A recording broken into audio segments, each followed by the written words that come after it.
నిన్న జరిగింది ఏదో ప్రమాదశాత్తు జరిగింది కాదు, ఇది ప్రభుత్వం చేసిన హత్యలు. ఎందుకంటే చంద్రబాబు నాయుడు గారి నిర్లక్ష్యం, ఆయన నియమించిన టీటీడీ పాలక వర్గం, అలాగే దేవాదాయ శాఖ మంత్రి, అలాగే డిప్యూటీ సీఎం, అలాగే హోంమంత్రి, వీళ్ళందరి నిర్లక్ష్యం వల్లే ఇది జరిగింది. కాబట్టి వీళ్ళందరి మీద కేసులు, అంటే క్రిమినల్ కేసుల్ని ఫైల్ చేయాలని కూడా మేము డిమాండ్ చేస్తున్నాం.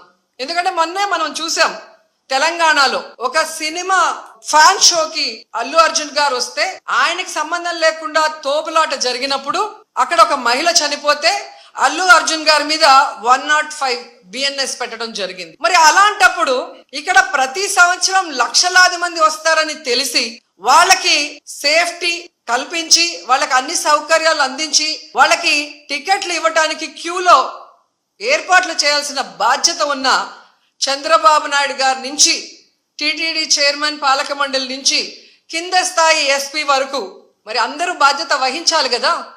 కానీ ఈరోజు ఎంత దురదృష్టం అంటే, ఇది పద్మావతి పార్క్లో 5 మంది చనిపోయిన ఆ ప్లేస్లో జరిగిన ఎఫ్ఐఆర్. దీంట్లో 105 పెట్టాల్సింది వీళ్ళు 194 బిఎన్ఎస్ఎస్ పెట్టారు. శవాల ముందు చిల్లరేరుకునే బ్యాచ్ ఉంటుంది చూడండి, అలాంటి బ్యాచ్ వైసీపీ పార్టీలో ఉందన్నమాట. అందులో మరి ముఖ్యంగా శవాలు వెళ్తే చాలు ఇలాగా పెలాలు ఏరుకునేదానికి, చిల్లరేరుకునేదానికి వచ్చేసే మహాతల్లి ఎవరన్నా ఉంది అంటే అది రోజా. వచ్చేసింది, పొద్దున్నే వచ్చేసి శవాలు కనిపిస్తే చాలు ప్రెస్ మీట్లు పెట్టేసి, పొంతన లేకుండా ఇష్టానుసారంగా ప్రెస్ మీట్లు పెట్టేసి అల్లు అర్జున్ విషయంలో అల్లు అర్జున్ అరెస్ట్ చేసినట్లట చంద్రబాబు నాయుడు గారిని, పవన్ కళ్యాణ్ గారిని, టీటీడీ చైర్మన్ బిఆర్ నాయుడు గారిని అరెస్ట్ చేయాలంటే ఏమ్మా? అక్కడంటే అల్లు అర్జున్ ఉన్నాడు, వెళ్ళాడు, పర్మిషన్ లేకుండా వెళ్ళాడు, గవర్నమెంట్ వద్దన్నా వెళ్ళాడు. కానీ ఇక్కడ ప్రభుత్వ వైఫల్యం కాదు ఇది, ఓకే, కేవలం అధికారుల నిర్లక్ష్యం వల్ల జరిగింది. కానీ కూటమి ప్రభుత్వం ముందుగానే చెప్పింది, దీని వెనక ఎవరున్నా సరే కఠినమైన చర్యలు తీసుకుంటామని చెప్పి, బాధిత కుటుంబాలకి అండగా ఉంటామని చెప్పి క్లియర్ గా ఇచ్చినా కూడా నువ్వు వచ్చి మైక్ ముందు రాజకీయం చేస్తున్నావు అంటే, అవును, స్వామివారిని అడ్డం పెట్టుకుని స్వామివారి దర్శనాలతో స్వామివారికి దర్శనం చేపిస్తానని చెప్పి వ్యాపారం చేసిన మహాతల్లివి ఇంతకు మించి బాధ్యతగా ఎక్కడ మాట్లాడతావు? ఎలా మాట్లాడతావు? ఎంతటి దౌర్భాగ్యం అంటే, ఈ వైఎస్ఆర్సీపీ పేటీఎం బ్యాచ్ వాళ్ళు అంటారు, మీరు పలానా స్వామివారి విషయంలో, లడ్డు విషయంలో రాజకీయం చేశారు జగన్మోహన్ రెడ్డి పైన, అందుకే ఇలాంటి సంఘటన జరిగిందంట. సిగ్గుండాలి. బాధిత కుటుంబాలు పాపం చేశారా? ఎవరిపైన కక్షని ఎవరిపైన వెళ్ళగెక్కుతున్నారు? బాధిత కుటుంబాలని పరామర్శించాల్సింది పోయి ఆ బాధిత కుటుంబాలు పాపం చేశాయని చెప్తున్నారా మీరు? కనీసం 11 సీట్లు వచ్చినా కూడా జ్ఞానం ఉండాలి కదా, సిగ్గుండాలి కదా, నీతి ఉండాలి కదా.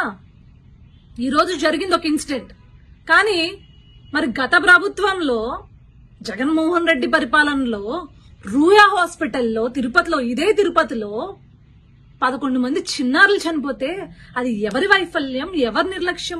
మరి మీ నిర్లక్ష్యమే కదా. దానివల్లే కదా చనిపోయారు 11 మంది చిన్నారులు. డైరెక్ట్ గా ప్రభుత్వ నిర్లక్ష్యం వల్ల చనిపోయారు వాళ్ళు. మరి జగన్మోహన్ రెడ్డిని అరెస్ట్ చేసేద్దామా? ఎస్, అరెస్ట్ చేయాలి జగన్మోహన్ రెడ్డిని. ఇదైనా స్టాంపేడ్ అనేది ఎవరు ఊహించనది.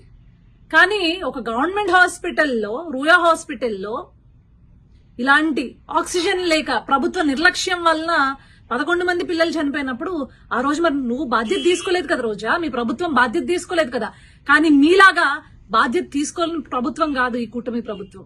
బాధ్యత తీసుకుంది, ఈ రోజు జరిగిన సంఘటనకు విచారణ వ్యక్తం చేసింది, వెంటనే బాధిత కుటుంబాలకు అండగా ఉండి వారికి నష్టపరిహారం చెల్లించి, ఎలాగా చనిపోయిన వాళ్ళని తీసుకొచ్చి ఆ కుటుంబాలకు అప్పచెప్పలేం, కనీసం ఆ కుటుంబాలకి అండగా భరోసాగా ఉండి ధైర్యం చెప్పే పరిస్థితి ఈ రోజు కూటమి ప్రభుత్వం చేస్తుంటే, ఆ శవాలతో రాజకీయం చేసుకుంటావా నువ్వు?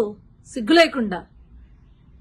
స్వామివారి దర్శనాలని వ్యాపారం చేసి, కొండపైన వ్యాపారం చేసిన దానివే నువ్వు, ఎంతకన్నా తెగించగలవు. నీలాంటి దాన్ని పక్క రాష్ట్రం తమిళనాడుకి కాదు, పక్క దేశాలు తరిమి కొడితే రాష్ట్రాలు, దేశాలు సుభిక్షంగా ఉంటాయన్నమాట.